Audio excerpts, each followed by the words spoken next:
المباراة، لكن انا هحاول دلوقتي اجري لقاء سريع مع الكابتن حلمي طولان المدير الفني لفريق اتحاد الشرطه اللي النهارده لعب مباراه جيده جدا. وفريق الشرطه كالعاده لعب مباراه جيده وظهر بشكل جيد، اي نعم حقق فوز على الزمالك تعادل مع الاسماعيلي، لكن النهارده مباراه النادي الاهلي. انا هروح لكابتن حلمي طولان المدير الفني لاتحاد الشرطه اللي النهارده ادى مباراه جيده جدا.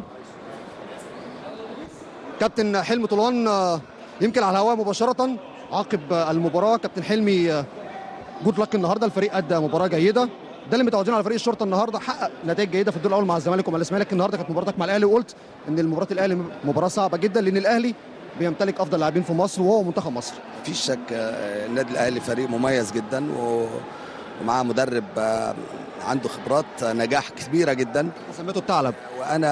وانا بس بسلم الاول على استاذي واخونا الكبير والكابتن بتاعنا الكابتن طه اسماعيل وصديقنا العزيز الكابتن زكريا ناصف.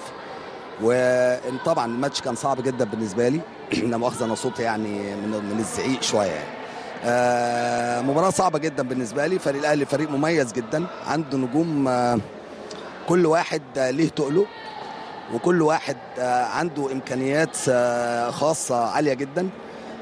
لكن احنا فريق مكافح، فريق بنحاول نقدم كوره كويسه، بنحاول نظهر بشكل كويس. اعتقد ان ادائنا مش بطال النهارده. الجول جه نتيجه خطا في التمركز وخطر في المراقبه داخل منطقه الجزاء. اضعنا احنا جول في الاخر، صلاح عاشور كان ممكن يبقى هدف تعادل. مباراه صعبه وبلاعب بطل مصر وبطل افريقيا كذا مره، فالمباراه كانت صعبه جدا بالنسبه لي يعني.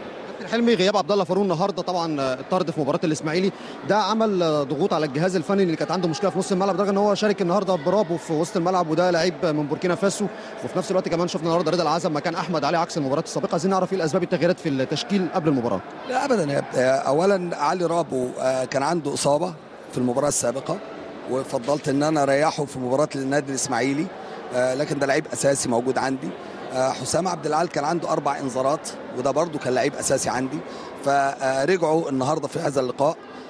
فدي ما فيهاش يعني ما فيش اسباب، يعني هم لعيبه موجوده ولعيبه كانت بتلعب قبل كده وكان في اصابه ورجعوا بقى كويسين وشاركوا يعني الحمد لله. عبد الله فاروق طبعا غيابه بيأثر بشكل كبير.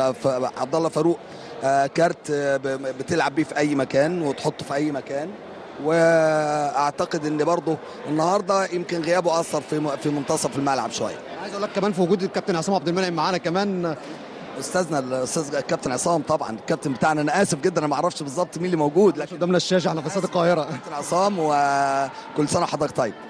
النهارده كابتن حلمي قلت للعيبه ايه قبل المباراه، وهل اللعيبه نفذت اللي انت قلته بالظبط؟ وفي نفس الوقت لما الاهلي كان بيضيع فرص كتيره كنت شايف ضياع الفرص الكتير ده ممكن يدي جول للشرطه، ولا كنت حاسس ان الاهلي مقرب وهيقرب اكتر للمباراه عشان كده عملت تغييرات هجوميه عشان تحاول تستعيد الهدف؟ والله انا طبعا يعني يمكن قبل المباريات الكبيره زي الزمالك الاهلي الاسماعيلي انا ما بطالبش، يعني بحاول على الجانب النفسي بحاول اعمل عمليه ابعاد لاي توتر، اي عصبيه، اي شد عصبي، اي حمل زايد على عاتقهم. بحاول ان انا اقول لهم المطلوب منكم انكم تأدوا بالتزام وبانضباط، كل واحد يأدي الواجب اللي عليه بغض النظر عن النتيجه ايه. ما تفكرش في النتيجه، فكر في ادائك، والاداء ممكن يجيب هو اللي يجيب النتيجه، وعلى اساس ارفع من على كاهل اللاعبين اي توتر او اي عصبيه تاثر على ادائهم في الملعب. انا مكمل معاك، لكن الاستاذ عصام عبد المنعم كان في سؤال للكابتن حلمي طولان. اتفضل يا استاذ عصام. لا هو مش سؤال، انا عايز الاول اهنيه على الاداء، وعايز اقول له انه الحقيقه فريق منظم جدا، وانه المباراه كانت فيها نديه كامله على مدى 90 دقيقه، وفي كثير من الاوقات يعني كان المستوى التمرير بتاع ومستوى الضغط الدفاعي لفريقه مستوى عالي جدا، مستوى متميز، وانه يعني فرق هدف ده كان ممكن يكون لصالح احد الطرفين. فبقول له هارد لك، لكن يقول للاعيبته ان هم يخرجوا راسهم مرفوعه من هذه المباراه، لان هم عملوا الحقيقه مباراه مشرفه. تمام. استاذ عصام الاول بيهنيك طبعا على اداء الفريق النهارده في المباراه، وبيقول لك كان في ضغط كمان بالنسبه للفريق، كان بيلعب بضغط قوي جدا وفرق الهدف ده كان ممكن يتعوض في المباراه، لذلك هو بيهنيك على الاداء المتميز النهارده. انا بشكر استاذنا والكابتن بتاعنا الكابتن عصام، وبقول له ربنا يخليك. دي شهاده انا بعتز بيها، وانا فعلا ده كان التنبيه على الولاد النهارده. انا مش عايز اتضغط زي ماتش الاسماعيلي، اتضغطنا طول المباراه، فضروري نضغط احنا من قدام، ونص الملعب ضروري يضغط على عناصر نص الملعب. اعتقد ان اتنفذ الكلام ده بنسبه يعني نسبه معقوله، لكن يعني انا بشكر لعيبتي على ادائها النهارده وعلى التزامها الى حد كبير جدا. يمكن الهدف جه نتيجه الخطا، واحنا فعلا اضعنا هدف في الاخر، لكن انا شايف ان المباراه كانت يعني يمكن الكفه مايله السنه ناحيه النادي الاهلي، لكن احنا ما كناش وحشين النهارده. استقبل معايا الكابتن سعد عبد الحفيظ. كابتن سيد اتفضل. بس واحنا بنستقبل الكابتن سيد، مستر مانويل والكابتن سيد معايا في احدى المرات قبل المباراه قال لك جود لك بات نوت توداي، النهارده قال لك ايه؟ قال لي برضه نفس الحكايه. هو راجل حبوب جدا، وراجل يعني انا بعتز بصداقته، وراجل كويس قوي. انا بحبه على المستوى الشخصي يعني، وكمدرب برضه عامل انجازات انا بحبه جدا يعني، وعلاقتي بيه كويسه جدا. الله يخليك. كابتن حلمي انت من المدربين المحترمين، اتمنى لك التوفيق ان شاء الله مع فريق الشرطه. متشكر جدا، الف شكر. كابتن سند عبد الحفيظ النهارده، وتهنئه من الكابتن حلمي.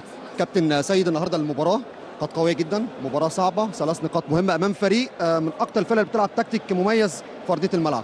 تعليقك على المباراه، وشايف النهارده الجمهور الحضور المتميز ممكن يدينا فكره كده ان في المباريات المهمه الكبيره اللي لصالح النادي الاهلي يبقى في دخول مجانا، خاصه المؤازره الجماهيريه بتفرق جدا معانا جمهور الاهلي. والله بس الحمد لله طبعا على المكسب الاول، والحمد لله على 3 نقاط في ظل ضغطه المباريات. يمكن دي اخر مباراه بالنسبه لنا في ضغطه المباريات وعدد الايام القليل. 6 مباريات في حوالي 18 يوم. النهارده 18/1. اولى المباريات كانت مع المحله يوم 31، وبعدين عملنا 5 مباريات او 6 مباريات بجانب كمان مباراه بايرن ميونخ. فطبعا كانت ضغطه المباريات شديده شويه على لعيبه النادي الاهلي. النهارده 18، المباراه اللي جايه هتبقى يوم 24.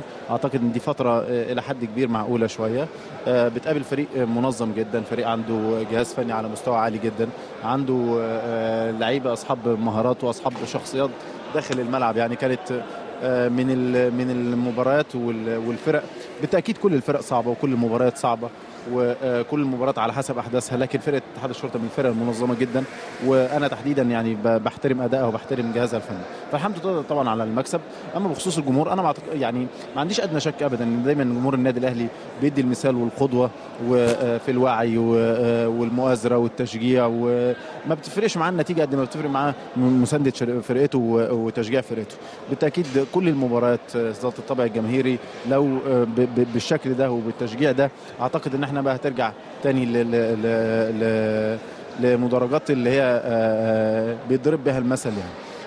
اكيد برضه يا محمد عشان نبقى منطقيين يعني المباراه كل ما علت فنيا، كل ما دخلت في المسابقه، وكل ما خلاص بتعدي العجله بتدور يعني وبتمشي. اعتقد ان الدنيا بتدي احساس احسن، وبتدي يعني الشده اللي انت بتحبها، الشده اللي الناس بتبقى مستنيها من سنه للسنه. المنافسه بتقرب، وطبعا لسه بدري جدا ولسه بدري على الدور الاول، لكن لما بتعدي عدد اسابيع من المباريات وعدد مباريات وعدد مباريات معين، يعني اعتقد الناس بتبدا تيجي بقى وتبدا تقول لا فرقتي والنادي محتاجني دلوقتي والفرقه محتاجاني دلوقتي. فاعتقد الجماهير هتبقى ان شاء الله في المباريات اللي جايه زي النهارده باذن الله. لعبه الكراسي الموسيقيه بتبقى جميله يا كابتن سيد، الجمهور بيستمتع بيها، عايزين منافسه. بس النهارده عايز اعرف منك بعد عوده شهاب ومشاركه دومينيك تعليقك ايه؟ ده اكبر دليل للاعب البعيد بيبقى جاهز في اي وقت انه يشارك، بدليل ان كده القايمه جاهزه في اي وقت.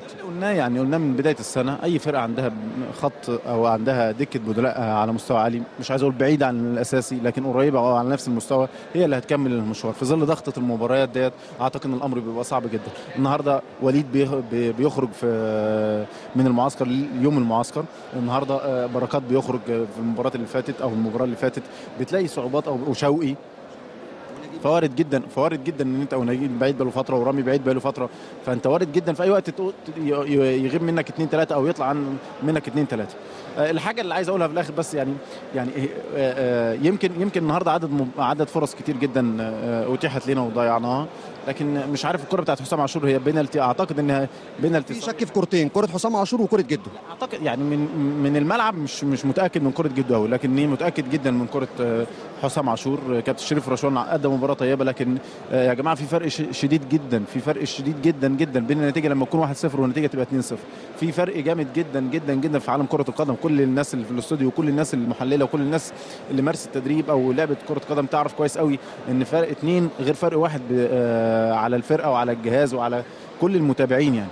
عايز لك بس نعذر شريف رشوان لان اتبلغ بالمباراه امبارح متاخر جدا حوالي الساعه 9 مساء، لدرجه ان الراجل ما اتمرنش من يوم مباراه الداخليه والمصري ونزل امبارح اتمرن، فكويس ان هو كان موجود النهارده في المباراه بشكل جيد. قدم مباراه كويسه لكنها بينالتي، اعتقد انها واضحه جدا، اعتقد كده. انا هرجع للاستوديو كابتن نادر، بس كان في اسئله للكابتن سيد. انا معاك كابتن نادر.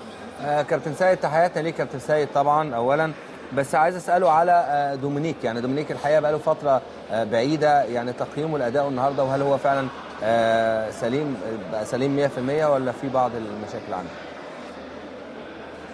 تمام كابتن سيد، الكابتن نادر بيسالك عن مشاركه دومينيك النهارده، بعيد بقى له فتره، فاتكلمنا عن مشاركه دومينيك وهل خرج نتيجه اصابه ولا حاجه؟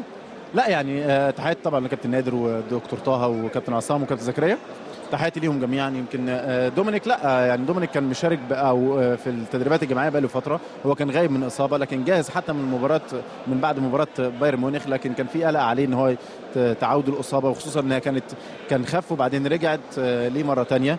النهارده يمكن كان في وجهه نظر فنيه ان في سرعه مطلوبه في اداء النادي الاهلي خصوصا في الخط الامامي، واعتقد ان في فرص كتير جدا جدا جدا كانت نتيجه فرق السرعه اللي ما بين خط هجوم النادي الاهلي وخط دفاع اتحاد الشرطه، فكان ده الهدف واتحقق على فكره. كون ان ما تسجلش منه اهداف دي حاجه عمليه توفيقيه، لكن اعتقد ان كان في فرق سرعه شديد قوي ما بين جده ودومينيك وخط دفاع اتحاد الشرطه، وده اللي كان يهدفه الجهاز الفني.